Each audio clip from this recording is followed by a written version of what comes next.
So welcome back to my channel focus study with Aditya. आज मैं आपको Lekhpal Hindi practice set number 2 कराऊंगी। इसमें भी आपको 25 क्वेश्चन मिलेंगे, जिसमें से आपको देखना है कि आप कितने सही कर सकते हैं और प्रैक्टिस करिए। वीडियो पसंद आए तो लाइक करिए। तो चलिए देखते हैं, पढ़ते हैं क्वेश्चन की ओर। तो गाइस, आज फिर मैं लेके आ गई हूँ हिंदी का प्रैक्टिस सेट लेखपाल का, जिसमें आपको 25 क्वेश्चन मिलेंगे। इसमें से आपको देखना है आप कितने सही करते हैं। ये प्रैक्टिस सेट नंबर 2 है। रोजाना मैं आपको हिंदी के प्रैक्टिस सेट कराऊंगी।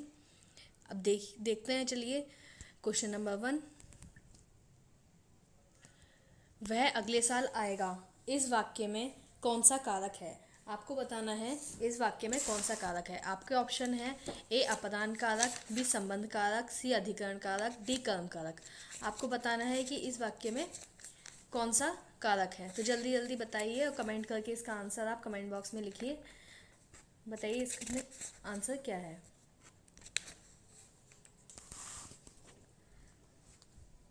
तो इसका आंसर है सी अधिकरण कारक। अगला क्वेश्चन देखेंगे। उदय शब्द का विलोम शब्द छाटिए। अब हमारे पास उदय शब्द है, इसका हमें विलोम शब्द छाटना है। आपके पास ऑप्शन है, ऑप्शन ए लाल, ऑप्शन बी भासित, ऑप्शन सी बलिष्ठ और ऑप्शन डी अस्त। तो ये तो बहुत आसान सा क्वेश्चन है। इसका आंसर जल्दी बताइए आप क्या होगा। जी, इसका आंसर है डी अस्त। उदय का विलोम होता है अस्त। थर्ड क्वेश्चन है, निम्नलिखित में से किस वाक्य में भविष्य काल है? इसमें किस वाक्य में भविष्य काल है ये बताना है। और ये तो बहुत ही आसान बहुत ही आसान क्वेश्चन है। देखिए, ऑप्शन है ए है, मैं आपकी प्रतीक्षा करूंगा, मैंने एक पेड़ काट लिया, मैं पुस्तक पढ़ने वाला था, मैं आपका आभारी हूँ। अब इसमें तो सिंपल है कि मैं आपकी प्रतीक्षा करूंगा, यही भविष्यकाल का वाक्य है। अब क्वेश्चन नंबर 4 देखेंगे। क्वेश्चन नंबर 4 और 5 में मुहावरे हैं, जिसमें आपको उसका अर्थ बताना है। तो पहले क्वेश्चन नंबर 4 देखते हैं। मुहावरा है ऊँट के मुंह में जीरा। इसका अर्थ बताएंगे। ऑप्शन ए है बहुत अधिक खाने वाले को बहुत कम देना।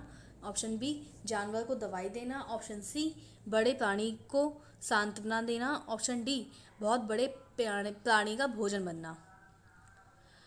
तो ये तो बहुत आसान है और इसका आंसर है ऑप्शन ए बहुत अधिक खाने वाले को बहुत कम देना।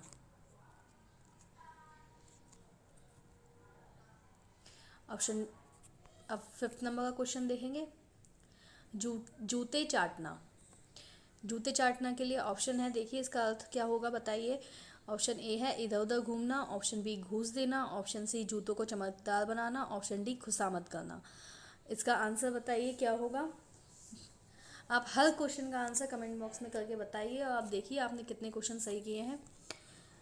इसका आंसर होगा ऑप्शन डी खुशामद करना। नेक्स्ट क्वेश्चन की तरफ चलते हैं। क्वेश्चन नंबर 6, इसमें हमें रिक्त स्थान भरने हैं। 6 देखिए, क्वेश्चन नंबर 6 है माता जी को डैश। इसमें माता जी को आगे क्या आएगा? अब ये तो बहुत ही आसान सा क्वेश्चन है। माता जी को आशीर्वाद नहीं, हम माता जी हमें आशीर्वाद देते हैं, हम माता जी को आशीर्वाद नहीं देते। माता जी को प्रणाम। ऑप्शन सी माता जी को प्रणाम। इसका ऑप्शन सी सही है। 7th नंबर का क्वेश्चन देते हैं। ऐसा व्यक्ति जिसके आने का दिन और समय पहले से निश्चित नहीं होता। तो इसमें तो सारे क्वेश्चन बहुत आसान आ रहे हैं। देखिए, इसमें जिसका पहले से आने का दिन और समय निश्चित नहीं होता उसको हम क्या कहते हैं? उसको हम अतिथि कहते हैं। ऑप्शन सी इसका करेक्ट आंसर होगा। ऐसे ही क्वेश्चन नंबर 8 देखते हैं। स्वच्छ शब्द का पर्यायवाची शब्द बताइए। स्वच्छ शब्द का हमें पर्यायवाची शब्द बताना है और इसका पर्यायवाची शब्द क्या होता है? ऑप्शन है ए पंकिल, ऑप्शन बी नीरज, ऑप्शन सी नीरद, ऑप्शन डी निर्मल। तो जल्दी से इसका आंसर बताइए। जी, इसका आंसर होगा ऑप्शन डी नीरज। तो 9th और 10th क्वेश्चन के लिए निर्देश दे रखे हैं, निर्देश को ध्यान से पढ़ेंगे। इसमें हमें त्रुटि बतानी है। पूरे सेंटेंस में ABCD करके ऑप्शन दे रखा है, त्रुटि बतानी है। तो 9th क्वेश्चन है मुझे कल 2 किलो लीची खरीदने हैं। और तो इसमें ऑप्शन है मुझे कल 2 किलो लीची खरीदने हैं या फिर कोई त्रुटि नहीं है। तो लीची खरीदने हैं नहीं होता है, लीची खरीदनी है होता है। तो इसमें कौन सा ऑप्शन है? ऑप्शन सी इसका सही आंसर है। अब क्वेश्चन नंबर 10 देखेंगे। अपने अपने किताबें बस्ते में डाल लो, कोई त्रुटि नहीं है। अब इसमें हमें बताना है कि इसमें त्रुटि है या नहीं है। अब इसमें ऑब्वियसली त्रुटि है, क्योंकि अपने अपने किताबें नहीं होता है, अपनी अपनी किताबें होता है। अपनी अपनी किताबें बस्ते में डाल लो, तो इसका ऑप्शन ए बिल्कुल सही ऑप्शन हो जाएगा। चलिए अब क्वेश्चन नंबर 11 की तरफ बढ़ते हैं। इसमें अनेकार्थी शब्द दिए गए हैं, एक का अर्थ साथ ही लिखा है और हमें दूसरा अर्थ बताना है। तो क्वेश्चन नंबर 11 है प्रमत्त स्वेच्छाधारी। इसका ऑप्शन ए है उन्मत्त, ऑप्शन बी प्रपीड़ित, ऑप्शन सी परितप्त, ऑप्शन डी उत्कृष्ट। अब हमें इसका आंसर बताना है। इसका आंसर ए हो जाएगा उन्मत्त। और 12th नंबर का क्वेश्चन है कनक धतूरा। तो इसमें ऑप्शन दे रखा है ए प्रसाद, बी कसौटी, सी आभूषण और डी सोना। अब कनक का अर्थ हमने कई बार पढ़ चुके हैं। कनक का मतलब होता है धतूरा और सोना, तो इसका ऑप्शन डी इसका सही आंसर हो जाएगा। अब हम क्वेश्चन नंबर 13 की तरफ बढ़ेंगे। देखिए रीत्यनुसार शब्द का संधि विच्छेद क्या होगा।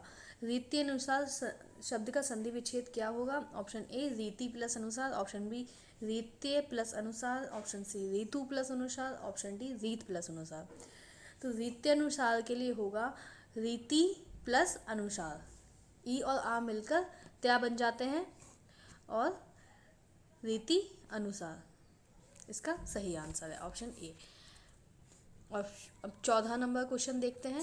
14 पर के निर्देश दिए हैं, इसमें हमें शुद्ध वाक्य को पहचानना है। तो पहला ऑप्शन है वह एक महिला विद्वान थी। दूसरा ऑप्शन है वह एक विदुषी महिला थी।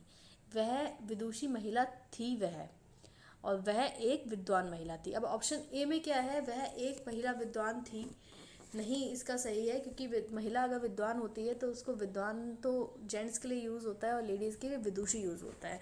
और सी ऑप्शन में 2 बार वह है, तो ये भी क्वेश्चन आंसर गलत है। इसका जो सही आंसर है वो है बी, वह एक विदुषी महिला थी।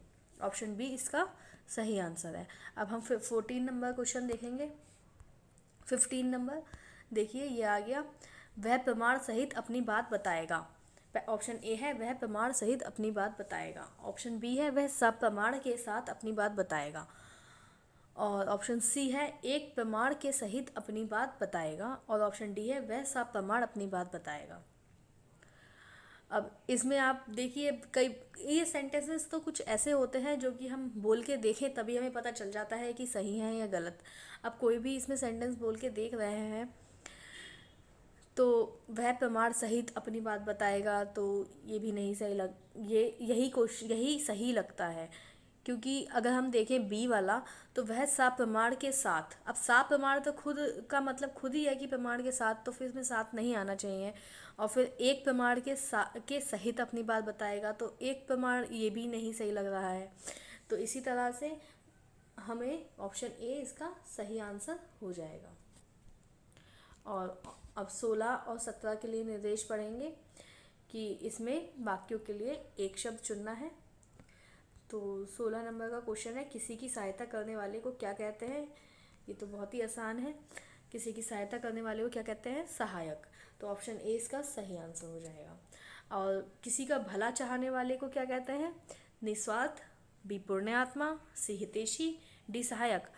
तो भला चाहने वाले को हम सी हितैषी कहते हैं, तो इसका सी ऑप्शन सही ऑप्शन हो जाएगा। अब हम 18वें क्वेश्चन की तरफ बढ़ेंगे। अखियाँ हरि दर्शन की भूखी, कैसे रहे रूप रस रांची, ए बतिया सुन सखी। यह पंक्तियों में कौन सा रस है।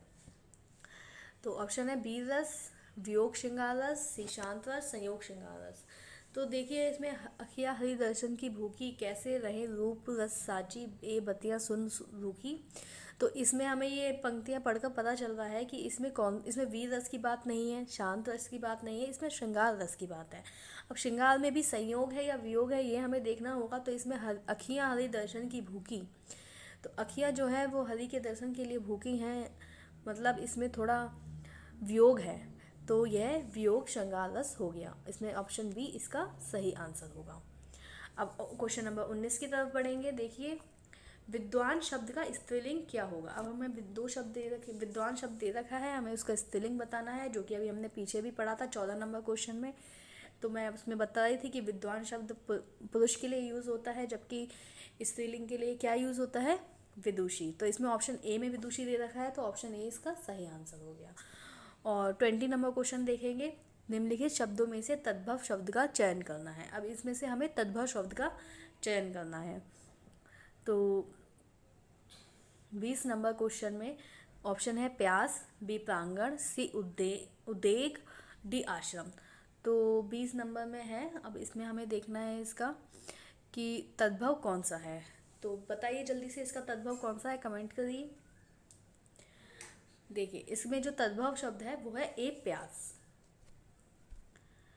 अब हम 21 नंबर क्वेश्चन की तरफ बढ़ते हैं, काली घटा का घमंड घटा। इसमें क्या है, हमें अलंकार बताना है, ए यमक अलंकार, बी उपमा अलंकार, सी उत्प्रेक्षा अलंकार, डी रूपक अलंकार। अब इसमें है काली घटा का घमंड घटा, तो इसमें कौन सा अलंकार हो जाएगा, इसमें होगा यमक अलंकार, ए यमक अलंकार। क्योंकि यमक अलंकार में क्या होता है कि दो शब्दों की आवृत्ति होती है, उनका अर्थ अलग अलग होता है। यहाँ पे जैसे घटा और घटा दो बार आया है, तो लेकिन दोनों का अर्थ अलग है। यहाँ पहली काली घटा का मतलब है कि बादल, और घमंड घटा का मतलब है कम होना, अगले वाले घटा का मतलब है कम होना। तो यहाँ पे दोनों घटा का अर्थ अलग अलग आ रहा है, इसलिए इसमें यमक अलंकार है। चाकू शब्द का बहुवचन होगा, चाकू शब्द का बहुवचन क्या होगा, 22 नंबर क्वेश्चन में देखिए, चाकुएं, चाकुओं, चाकुओं या चाकू। तो इसका जो बहुवचन होगा चाकू का, देखिए चाकू का जो बहुवचन है वो चाकू ही होता है, इसलिए इसका आंसर क्या होगा, ऑप्शन डी सही होगा। अब 23 नंबर क्वेश्चन में देखिए, त्रिवेणी शब्द में कौन सा समास है। त्रिवेणी शब्द में कौन सा समास है, ए कर्मधारय, बी बहुब्रीहि, सी द्विगु, डी द्वंद्व। तो देखिए त्रिवेणी शब्द में जो इसका प्रथम पद है, इसमें जो प्रथम शब्द है त्रि, वो एक संख्या की तरफ इशारा कर रहा है, और संख्या हमारी कौन से उसमें होती हैं, कौन से समास में होती हैं, द्विगु समास में होती हैं। तो इसका आंसर सी सही हो जाएगा। अब 24 नंबर क्वेश्चन आ गया है, देख निम्नलिखित विकल्पों में से तत्सम शब्द का चयन करना है, हमें तत्सम शब्द बताना है, इसमें से कौन सा है। ऑप्शन है तीखा, ऑप्शन बी अटारी, ऑप्शन सी निकृष्ट, ऑप्शन डी गहरा। अब इसमें से कौन सा आंसर सही है, जल्दी बताइए जी। इसका जो आंसर सही है वो है सी निकृष्ट। अब लास्ट क्वेश्चन 25वां, और कमेंट कर के आप बताइए कि आपने कितने क्वेश्चंस के आंसर सही किए हैं और कितने क्वेश्चन के गलत हुए हैं। अगर आप 23-24 क्वेश्चन के आंसर सही कर सकते हैं तो इसका मतलब आपकी हिंदी की तैयारी बहुत अच्छी है, और लेखपाल का पेपर में आप हिंदी में बहुत ज़रूर ही बहुत अच्छा स्कोर करेंगे। तो देखिए अब मैं डेली ही ऐसे ही आपको प्रैक्टिस सेट कराती रहूँगी, रोज़ाना 10-11 बजे आपकी वीडियो डेली डाल दी जाएगी, आप इससे प्रैक्टिस करते रहिए। निम्नलिखित वाक्य में मोटे छपे शब्द की शुद्ध वर्तनी कौन सी है, 25 नंबर क्वेश्चन। बहुत अधिक व्यस्तता से जीवन में नीरसता आ गई है। अब बहुत अधिक के लिए कौन सा शब्द है ये हमें बताना है। तो अत्यधिक अत्यधिक अत्यधिक अत्यधिक अत्यधिक लिखा है, लेकिन फिर भी इसमें वर्तनी कौन सी ठीक है वो हमें बताना है। तो इसकी वर्तनी ऑप्शन ए अत्यधिक सही है। अत्याधिक भी नहीं है, अत्यधिक भी नहीं है, अत्यधिक भी नहीं है, इसका ऑप्शन ए अत्यधिक सही है। अगर आपको वीडियो पसंद आई हो तो वीडियो को लाइक शेयर सब्सक्राइब जरूर करें और हमें थोड़ा मोटिवेशन दें, और वीडियो पसंद ना आए तो डिसलाइक भी कर सकते हैं, लेकिन अपना फीडबैक ज़रूर दें। थैंक यू फॉर वॉचिंग, मिलते हैं अगली वीडियो के साथ।